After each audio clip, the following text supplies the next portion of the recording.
Bonjour à tous, j'espère que vous allez bien. On se retrouve aujourd'hui pour un nouvel épisode des lectures en cours dans lequel je vais vous présenter mes 10 dernières lectures. Alors pour être exact, il y aura 10 séries différentes, mais 12 mangas en tout dans cette vidéo. Je vais commencer comme d'habitude avec les shoujo et aujourd'hui j'ai un seul shoujo à vous présenter, c'est un coup de cœur pour le tome 6 de Takane et Hana de Yuki Shiwazu. C'est publié chez Kazé dans leur collection shoujo. La série est toujours en cours au Japon avec 7 tomes de parus et le tome 7 sortira en France le 16 août. Mention spéciale pour la couverture de ce tome 6 qui est à mon sens la plus belle à ce jour de la série. La couverture est complètement dingue, je ne sais pas si on verra bien, mais il y a des petits takane absolument partout sur la jaquette, même à l'intérieur vous avez encore des petits takane. Au début de ce tome 6, on est dans la période de Noël. Qui dit période de Noël dit bien évidemment takane qui va être grimé en Père Noël. Et ça, croyez-moi, ça vaut le coup d'œil parce que c'est vraiment hilarant.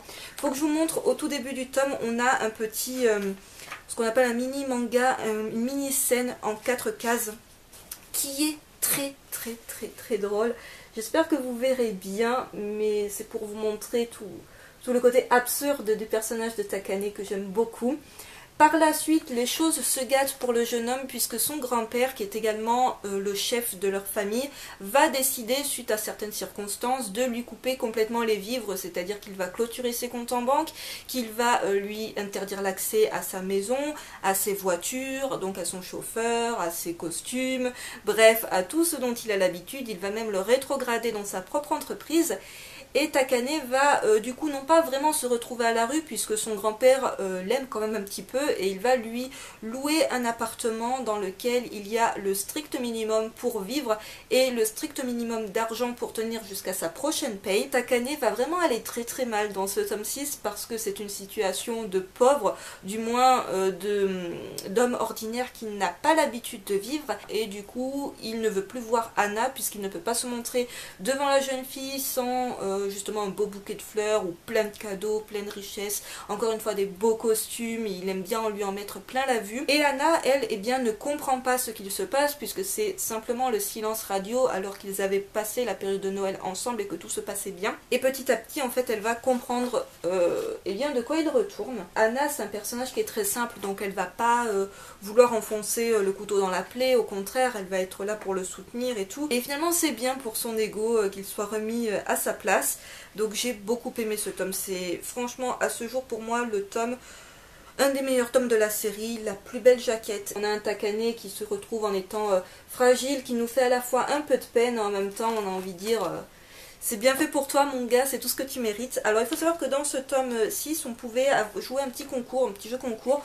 En fait vous avez un sticker sur la jaquette qui nous dit concours, un cadeau exclusif à gagner dans ce manga. Et en fait vous aviez un petit papier, le jeu concours, et en fait vous remplissez derrière et vous pouvez gagner une espèce de petit truc à accrocher, un petit strap accroché au téléphone. Donc je ne vais pas faire le jeu concours, mais je trouve que c'est une initiative fort sympathique de la part des éditions Kazé. Je passe à présent à un josei également publié chez Kazé dans leur collection shoujo. Il s'agit des tomes 4 et 5 de Let's Get Married de Izumi Miyazono. Donc la série est toujours en cours au Japon avec là encore 7 tomes de parus. Le tome 6 est annoncé pour le 14 juin et le tome 7 pour le 6 septembre. Qui dit josei dit en principe relation un petit peu plus mature. On est face à des personnages qui sont adultes, qui ont la vingtaine, trentaine, qui sont dans la vie active et qui ont des problèmes et des questionnements d'adultes, à savoir des problèmes de boulot, des problèmes pour constituer une famille, se marier, avoir des enfants, tout ça. Pour des personnes de ma tranche d'âge, je trouve que c'est un peu plus évident et un peu plus facile, du moins, de se retrouver dans ce genre de titre. Il y a un petit peu de comédie, mais pas trop, un côté sentimental, mais pas trop. C'est un mélange de beaucoup de bonnes choses qu'on a déjà vu dans plein d'autres mangas, mais c'est assez bien mené. Je crois que c'est dans le tome 3 où en fait le collègue de Asuka, donc le monsieur que vous voyez ici, voulait clairement se marier avec elle, puisqu'en fait même s'il sait qu'elle est en couple, il sait aussi que le personnage avec qui elle est en couple, donc Ryu, ne veut pas se marier pour certaines raisons qui sont déjà expliquées dans la série, et lui en fait il lui propose de réaliser son rêve, c'est-à-dire de se marier et de faire d'elle une femme au foyer, puisque c'est le rêve de notre héroïne. Il y a quelques scènes un petit peu de sexe quand même, je tiens à dire, parce qu'on est sur un josei, donc voilà. On peut avoir ce genre de scène là, mais il n'y en a pas toujours toutes les 5 minutes, donc ça va, c'est passable. Je ne sais absolument pas pourquoi, encore une fois, j'avais autant attendu pour lire le tome 4 et enchaîner avec le tome 5, mais finalement c'est bien d'avoir 2 tomes à lire d'un coup. Donc une très bonne lecture, 2 titres que je vous recommande chez Kazemanga si jamais vous ne les connaissez toujours pas. La partie Shoujo Josei est terminée, je passe à présent au shonen et il n'y en a qu'un seul dans cette vidéo. Il s'agit du 4e tome de la série Les Fleurs du Mal de Shuzo Oshimi, c'est publié chez Kiun dans leur collection Seinen. La série est terminée en 11 tomes, le tome 5 est annoncé pour le 6 juillet, le tome 6 pour le 21 septembre et le tome 7 pour le 23 novembre. Petite parenthèse au sujet de la couverture de la jaquette de ce tome 4 qui change avec les jaquettes des 3 premiers tomes. Déjà au niveau des couleurs, on est sur un fond noir avec un personnage qui à chaque fois va être d'une couleur différente, du moins pour les tomes 5 et 6 c'est la même chose. J'ai pas vu si pour le tome 7 c'était le même procédé, peut-être, je ne sais pas, je vais pas dire de bêtises. Au niveau également de la texture du papier, on est complètement sur quelque chose de différent puisque là on est sur un papier qui est un petit peu mat, un petit peu je saurais pas trop comment vous dire, mais en gros si vous les voyez en rayon de votre librairie, n'hésitez pas à faire le comparatif entre l'un des 3 premiers tomes et ce 4e tome et vous verrez que le papier n'est pas tout à fait le même. Il y a vraiment un changement de couverture radical entre les 3 premiers tomes et le 4e et les tomes qui vont suivre. Mais par contre au niveau du dos, on est sur quelque chose d'identique. Voilà, ça ne va pas changer dans la manga texte, ça va pas faire une grosse démarcation, ne vous inquiétez pas. Et je reconfirme au cas où il y en a qui ont encore des doutes, ça c'est le dos d'un manga et quand on voit d'un livre. Et quand on voit les pages, c'est la tranche. Donc ce qu'on appelle la tranche, c'est le côté où il y a les pages. Donc à la fin du 3e tome, on laissait nos personnages dans le chaos le plus total. C'est-à-dire qu'en fait, j'ai oublié le nom de notre héros, Takao, faisait le choix de justement ne pas choisir. Voilà, parce qu'après tout, ne pas choisir, c'est également faire un choix. Il avait la possibilité soit de prendre la main de Nanako, donc de la jeune fille avec qui il est en couple, dont il est éperdument amoureux depuis fort longtemps, ou bien de tendre la main que lui tendait Sawa, donc c'est la jeune fille qu'on voit ici, qui, elle, avait la particularité de le voir réellement comment il est, c'est-à-dire un espèce de gros pervers, enfin un peu bizarre. Et Takao était tellement dans cette situation, je ne sais pas laquelle des deux choisir, qu'il ne choisissait pas. Et ça se terminait assez mal. Le 3e tome se terminait assez mal. On comprenait que la suite des événements serait un peu compliquée pour tout le monde. Il y a une mini-ellipse temporelle suite à ces événements. Je crois qu'il se passe 2 mois.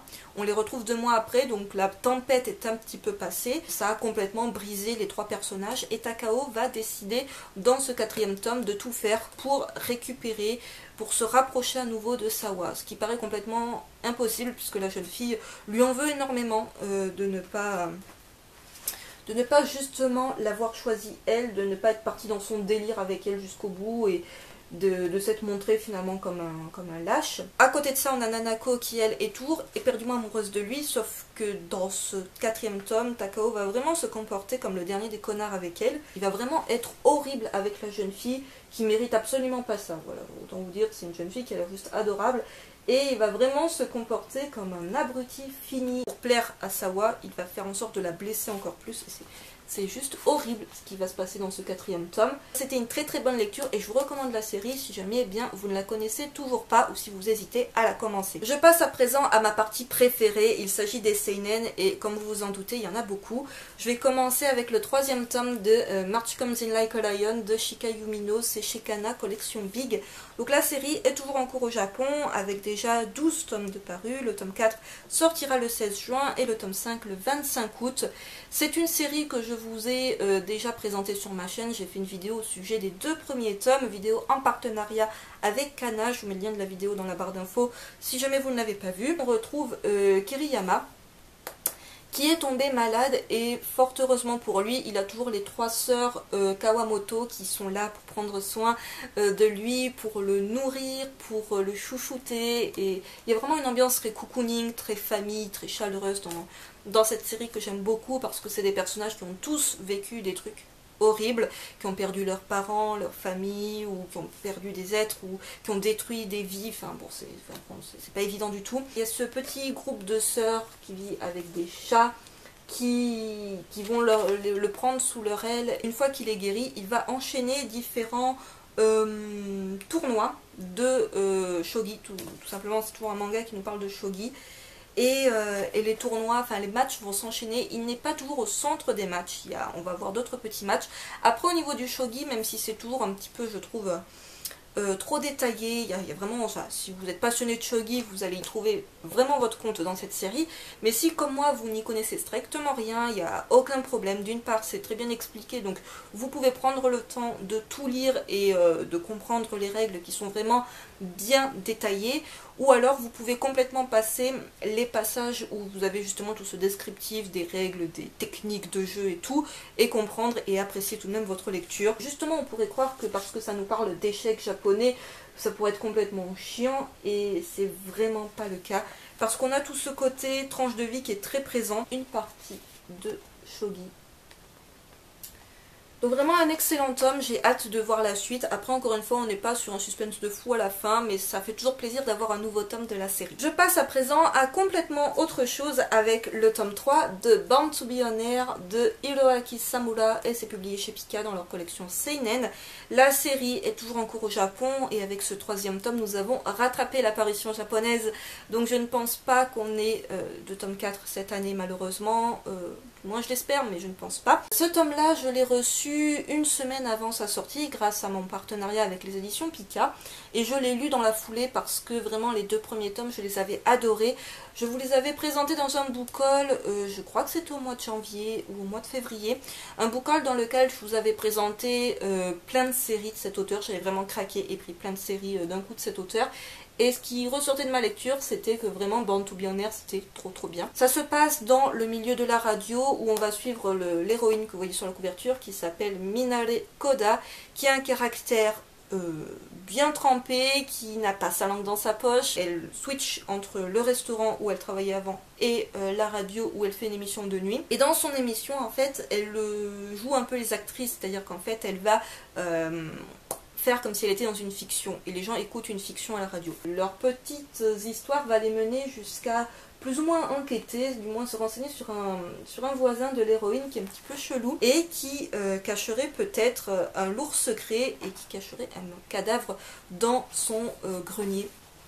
Voilà, du moins dans son grenier, du moins au-dessus de son plafond, où la jeune fille ainsi que d'autres membres de la radio vont enquêter pour savoir de quoi il s'agit, en même temps enregistrer pour faire un scoop pour la radio. Je suis hyper fan des dessins. J'espère qu'on verra bien les dessins, mais je suis hyper fan des dessins de l'auteur. On dirait pas un dit comme ça, mais on se marre beaucoup parce que le caractère de l'héroïne est juste excellent. J'ai hâte qu'on ait une date pour la sortie du tome 4. En attendant, je vous recommande la série si jamais vous ne la connaissez peut-être pas. On passe dans le registre du survival horreur avec le tome 6 de Sky High Survival de Tsuna Miura et Takahiro Oba. C'est chez Kana dans leur collection Dark.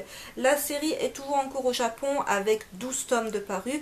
Le tome 7 est annoncé, tenez-vous bien, pour le 18 août. Je trouve que c'est juste super loin. Je pensais qu'il allait sortir au mois de juillet, puis non, il sort qu'au mois d'août. On va se concentrer sur l'histoire du sniper. C'est le personnage que l'on voit depuis le tout début de l'histoire et qui est ultra mystérieux. Je crois que c'est un des premiers masqués que l'on voit. Donc dans ce 6e tome, à part ça, on va continuer à en apprendre un tout petit peu plus au sujet des secrets de cet univers, notamment au sujet des êtres qui sont censés être proches de Dieu, dont cette jeune fille fait partie. C'est un être qui est censé être proche de Dieu. On retrouve à la toute fin de ce tome 6 exactement, plus ou moins, la même scène qu'on a à la fin du tome 5, sauf que cette fois-ci, on se rend compte que ça ne va pas du tout rigoler. Donc voilà, si vous avez lu le tome 5, vous savez comment ça se termine. Là, ça se termine un peu de la même manière, un peu sur le même genre de scène, mais vous sentez que ça va vraiment barder dans le tome 7, et j'ai hâte de voir ce que ça va donner. Donc un très bon survival game que je vous recommande si jamais bien justement vous cherchez un bon survival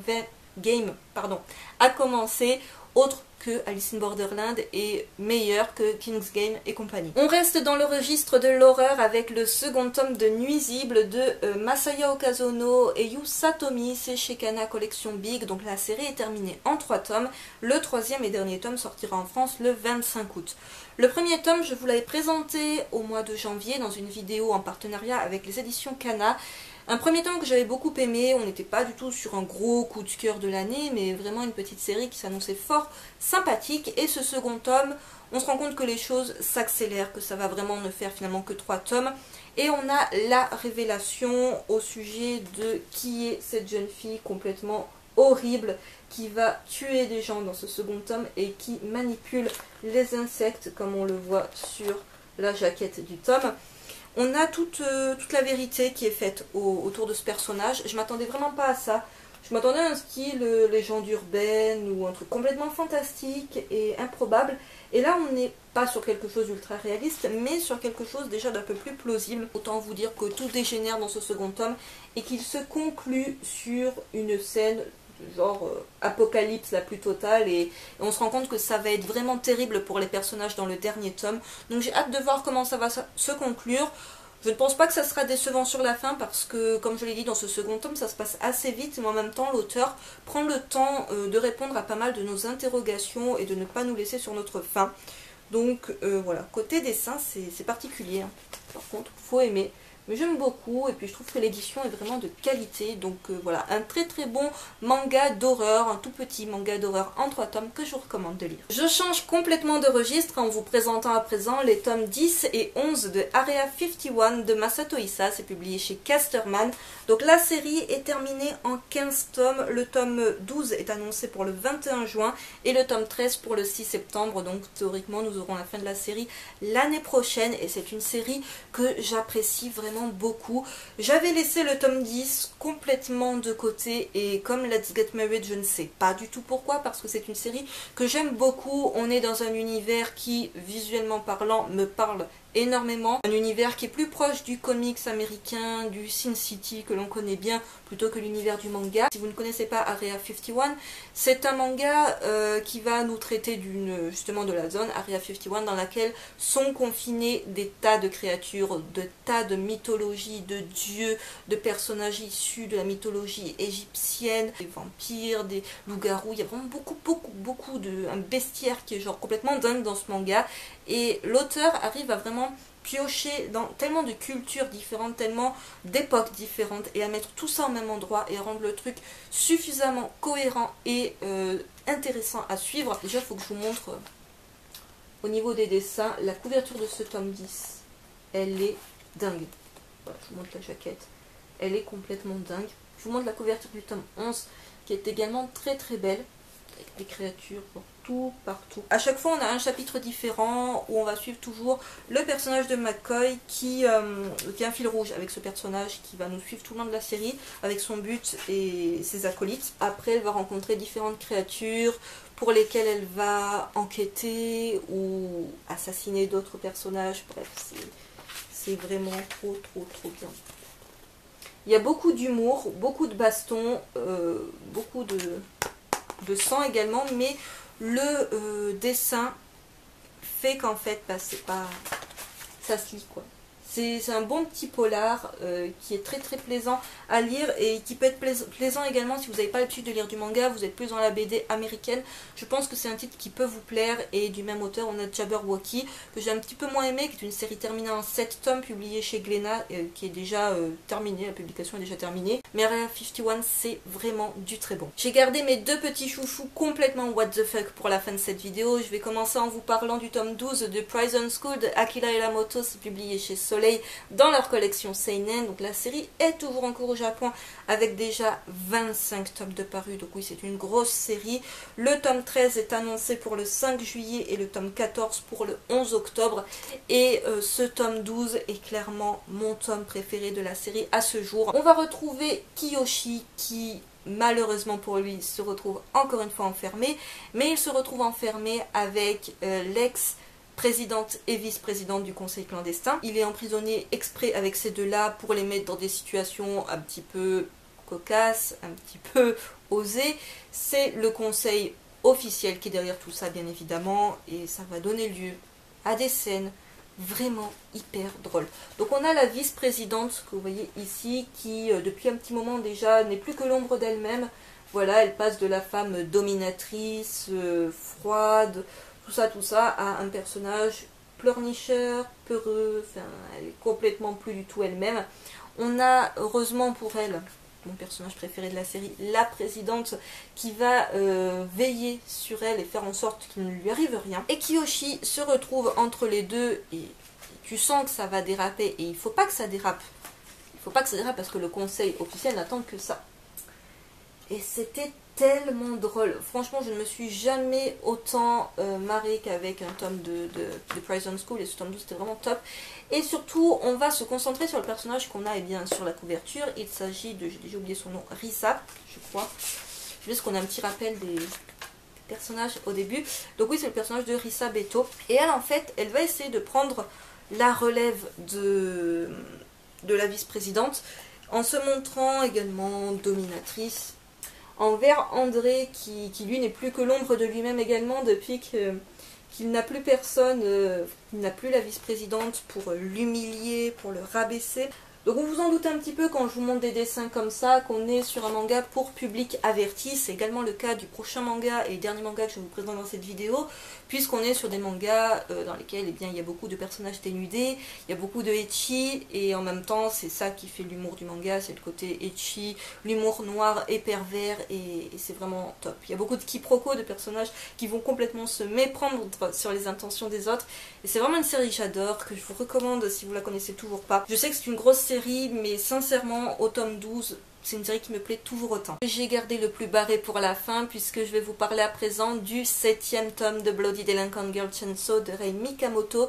C'est publié chez Akata dans leur collection What the Fuck, donc la série est terminée en 13 tomes et le 8e tome sortira en France le 6 juillet. Même s'il y a beaucoup de ecchi et de violence, de gore, ce genre de choses, ça passe relativement soft avec les dessins. On a la suite du final finalement du tome 6, c'est-à-dire l'affrontement contre l'ancienne idole qui est entourée de ses fans, et en fait il faut l'empêcher de nuire puisque ce n'est plus une idole, elle est décédée et c'est un espèce de zombie avec des pouvoirs trop chelous. Par la suite, Giko et Luciferos vont retrouver une ancienne alliée qu'elles pensaient plus ou moins disparue. Elles vont rencontrer leurs nouvelles ennemies, le combat on le verra du coup dans le tome 8 et ça a l'air d'être des ennemis vraiment complètement cheatés. Si vous aimez les mangas de zombies, les mangas à l'humour décalé, un peu du carnage à la tronçonneuse, je ne vais pas vous spoiler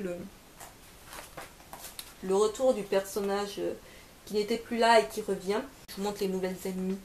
Parce que pour l'instant, on n'en a vu qu'une seule se battre et on découvre les 3 autres à la toute fin de ce tome 7. Je pense que c'est un titre qui peut assurément vous plaire. Cette vidéo est à présent terminée, j'espère qu'elle vous aura plu. N'hésitez pas à me dire dans les commentaires si vous avez lu certains des titres que j'ai présentés dans cette vidéo, votre avis à leur sujet, si certains des titres que j'ai présentés vous donnent envie, étaient peut-être ou pas dans votre wishlist ou que vous les découvrez avec cette vidéo. Sur ce, je vous retrouve très vite pour une prochaine vidéo. Bye!